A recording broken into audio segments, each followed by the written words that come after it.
Many remember the Romans for their roads, built so well that even today we still say, all roads lead to Rome.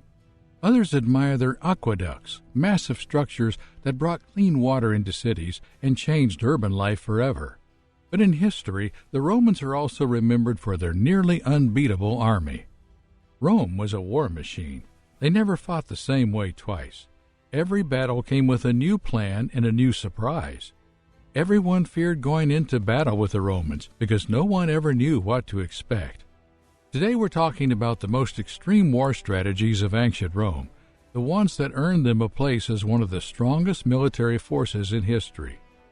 Number 7. The test-to-do formation, where soldiers needed to cross open ground while under fire from above. Arrows, stones, even fire could not easily reach the men underneath.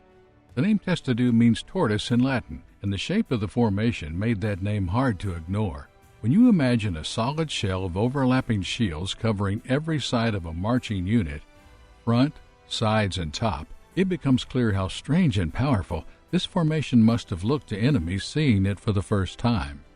The test-to-do was especially effective during sieges, where soldiers needed to cross open ground while under fire from above. Arrows, stones, and even fire could not easily reach the men underneath. To form a test-to-do, Roman soldiers stood shoulder to shoulder in a dense block. The first line held their shields in front of them, covering the formation from the front. Behind them, soldiers raised their shields overhead, overlapping them like tiles on a roof. If necessary, those on the sides and rear would rotate and shield the flanks. The result was a human wall, completely sealed, creeping toward its target. Now imagine being on the other side. You're standing on high ground, watching what seems to be a wooden shell moving across the field. You fire everything you have at it, but nothing breaks through. Can you picture how helpless that must have felt? And more strangely, the goal of this tactic wasn't to fight while marching. In fact, fighting from inside a test-to-do was almost impossible. The purpose was to reach the enemy walls alive, especially when engineers needed time to build ramps or position ramps. Sometimes the test-to-do even supported horses and carts on its back when the terrain forced it. It wasn't fast, but it was effective, and more importantly, it was terrifying for those who didn't understand how to stop it. The test-to-do is mentioned in several historical records. The writer Plutarch describes how Mark Antony used the formation in 36 BC during his campaign in Parthia. Soldiers kneeled, raised their shields, and formed a barrier that could not be broken by arrows. Another historian, Cassius Dio, gives us an even more detailed image. He writes that the formation was so dense, soldiers, animals, and even wagons could be moved across the top, turning a group of men into a walking bridge. Of course, the tactic had limits. If enemies got too close or attacked from multiple angles, the tight formation could break. Horse archers, like those used by the Parthians, were sometimes able to find weaknesses. But for the most part, the sheer discipline it required and the protection it offered made it one of Rome's most effective battlefield tools. Number 6. Scorched earth. During the wars fought by the Romans, one of the hardest and most damaging tactics they used was called scorched earth.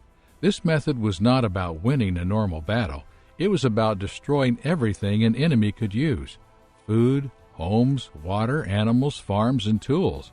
It left the land empty and dead. The Romans used this tactic when they wanted to make sure their enemies had nothing to live on. Sometimes they even destroyed their own lands to stop an enemy from using them. One of the first big uses of scorched earth was during the Second Punic War, between 218 and 202 BC. The Carthaginian general Hannibal came into Italy with a large army.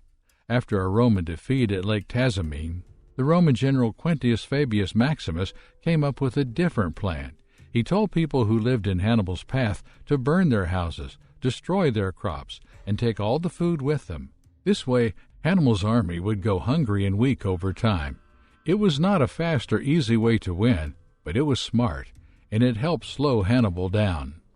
Later in 146 BC, after the end of the Third Punic War, Rome used scorched earth again, but this time as a final punishment. The Roman Senate decided to completely destroy the city of Carthage. Rome's biggest enemy for over 100 years. Roman soldiers tore down every building, burned the fields, and scattered the stones so nothing could be rebuilt. Many people believe the Romans even poured salt into the soil to stop crops from growing. But that part of the story may not be true. What is true is that the city was wiped off the map.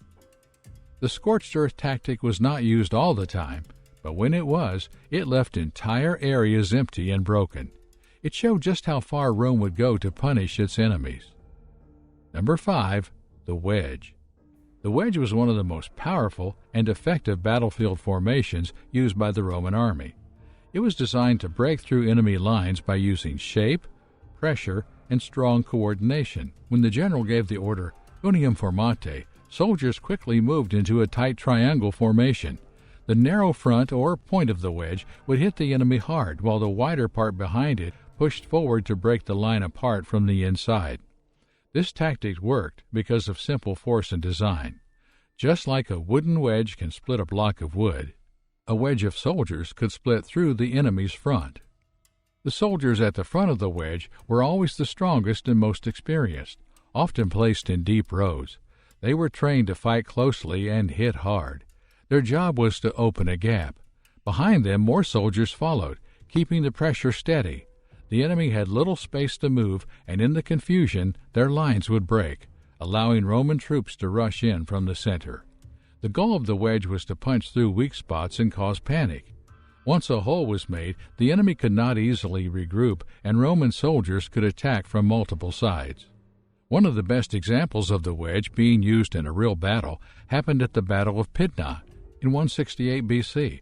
This was a key moment in Roman history because it helped bring an end to the Macedonian kingdom, which had once been ruled by Alexander the Great. The Macedonian army used the famous phalanx formation, which was strong as long as it stayed together. But when the Romans used the wedge attacks, they were able to break through the line of spears, one section at a time. Once that happened, the phalanx couldn't hold.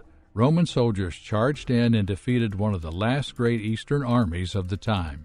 Another moment where the wedge made a major impact was during the Battle of Watling Street in 60 or 61 AD. In this battle, a small Roman army faced a much larger force led by Boudicca, the queen of a British tribal rebellion.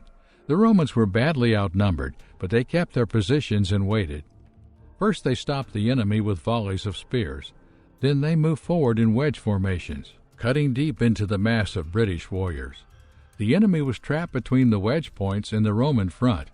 Even though Boudicca's army was much bigger, they had no space to move or escape. Most enemy fighters had never seen such a shape before. The wedge was a clear example of how the Roman army used planning and teamwork to win battles. They didn't need to be the biggest army on the field, they just needed to hit where it hurt and keep pushing forward. Number 4, decimation. Sometimes the ancient Romans went so far with their war strategies that the enemy wasn't even the one being punished. One of the darkest and most extreme tactics in Roman military discipline was called decimation, a word that came from the Latin decimatio, meaning removal of a tenth. This punishment was not used against the enemy, it was used against the Romans' own soldiers, when they had shown cowardice, refused to obey, or tried to rebel against their commanders. Here's how it worked. When a Roman general decided to use decimation, he gathered the guilty unit, often hundreds of men. These soldiers would then be divided into groups of 10. In each group, one man was chosen by random lot, usually by drawing straws or stones. Then the other 9 were forced to beat him to death, usually using clubs or stones. This was done by friends, brothers in arms, and fellow soldiers, and the punishment didn't stop there. The ones who survived were forced to sleep outside the camp without protection, and they were given only raw barley instead of wheat as food. It is hard to imagine what it must have felt like, watching someone you trained and marched with to be killed by your own hands, and then being pushed out like you didn't belong anymore. The goal of decimation was to send a terrifying message to everyone else. If you break ranks, disobey orders, or run from battle, the worst punishment may not come from the enemy. The first clear case of decimation happened in 72 BC, during the Third Servile War, the war against Spartacus and his rebel army. The Roman general, Marcus Licinius Crassus, had just suffered a major defeat. One of his units ran from the fight. To punish them and show the rest of the army that fear was not an excuse, he ordered the unit to be decimated. Around 50 men were killed. Crassus was willing to sacrifice part of his own army to regain control. Whether it worked or not, the rest of his soldiers stayed in line after that. A few years later, in 36 BC, Mark Antony used the same tactic during his campaign against the Parthians. His army had been defeated, and some of the soldiers had tried to flee. Antony's anger led him to choose decimation again. This time around 80 soldiers were killed, and the rest were punished with barley rations. Plutarch, a Greek historian, wrote about this moment and made it clear that even experienced commanders sometimes felt the only way to restore discipline was through fear. Over time, Roman leaders used decimation less and less. Even they knew it was too extreme. After all, killing your own soldiers was also a way to weaken your army, and it could damage the trust between soldiers and commanders. But the fact that it was used at all shows how serious the Romans were about order. Discipline was more important than numbers, and when soldiers knew that failure meant death, not from the enemy, but from their own comrades, it pushed them to hold the line. Number 3, the Corvus. Early in Roman history, the sea was not their strong point. The Roman Republic was known for its land-based legions, trained soldiers who were used to fighting in close combat, shoulder to shoulder. When Rome went to war with Carthage in the First Punic War, it quickly became clear that the sea was Carthage's domain. The Carthaginians had more experience, faster ships, and crews that had sailed across the Mediterranean for generations. Rome, on the other hand, had to build its navy from scratch. Simply copying the ships and training sailors wasn't enough. Rome needed an idea that would give them an edge. So Roman commanders came up with something completely unexpected, a device called the corvus. The word corvus means raven in Latin, and the tool was given this name because of its long shape and the sharp spike at its end, like a bird's beak. The corvus was a wooden boarding bridge, about 4 meters long and just over a meter wide. It was placed at the front of Roman ships. When a Roman ship came close to an enemy ship, the corvus was dropped down, using ropes and a pulley system. The metal spike at the bottom of the corvus would slam into the enemy's deck, locking the two ships together. Once the corvus was in place, Roman infantry ran across it and boarded the enemy ship just as they would attack a city wall. In that moment, a sea battle turned into a land fight, the kind of fight Rome's soldiers were trained to win. This was a major turning point. Instead of trying to outsail the Carthaginians, the Romans brought land warfare onto the water. The first time the corvus was used in a real battle was at Mylae in 260 BC. Rome's fleet, led by Consul Gaius Dilius, was facing a stronger and more experienced Carthaginian navy. Thanks to the corvus, Roman ships were able to get close, drop the bridge, and let the soldiers take over. The result was a Roman victory in a place where they had never won before, on the sea. This battle gave Rome new confidence and changed the way naval battles were fought for the rest of the war. Another major success came at the Battle of Ecnomus in 256 BC, one of the largest naval battles in ancient history. Again, the corvus allowed Roman ships to grapple and hold onto enemy vessels, while legionnaires stormed the decks. Even though Carthage still had faster ships and better sailing tactics, the close combat turned the war in Rome's favor. The corvus was not perfect. It made Roman ships heavier and harder to steer. In rough weather, it could be dangerous. But for several key years, this simple tool changed the balance of power at sea. It helped Rome go from a land-based power to a serious naval force. Rome's use of the corvus showed just how far they were willing to go to adapt and win, even in an unfamiliar environment. Simply, they changed the rules and made the sea work for them. Number 2, foreign fighters. It's clear to you how smart the Romans were. Yes, the Roman army is famous for its disciplined legions, but behind many of Rome's victories were foreign soldiers fighting in Rome's name. These troops, called auxilia, were not Roman citizens. They came from all over the empire, from North Africa to Gaul, from Syria to the Balkans, and they were trained for one reason: to bring their own native fighting skills into Rome's wars. Rome understood something that changed how wars were fought. They saw that no single army could master every type of fighting. So instead of forcing every soldier to fight the Roman way, they used the natural strengths of different peoples. If one tribe was good at riding horses through the hills, Rome turned them into cavalry. If another was deadly with a bow, they made them archers. Then in a clever twist, they often sent these warriors to fight against people just like them, using their own style of fighting, but now for Rome. Let's take one clear example, the Numidian cavalry from North Africa. These horsemen were fast, light, and hard to catch. They didn't wear heavy armor or use long swords like the Roman legions. Instead, they rode small, fast horses and carried short javelins. They were known for circling enemy troops, throwing spears, then disappearing before anyone could hit them back.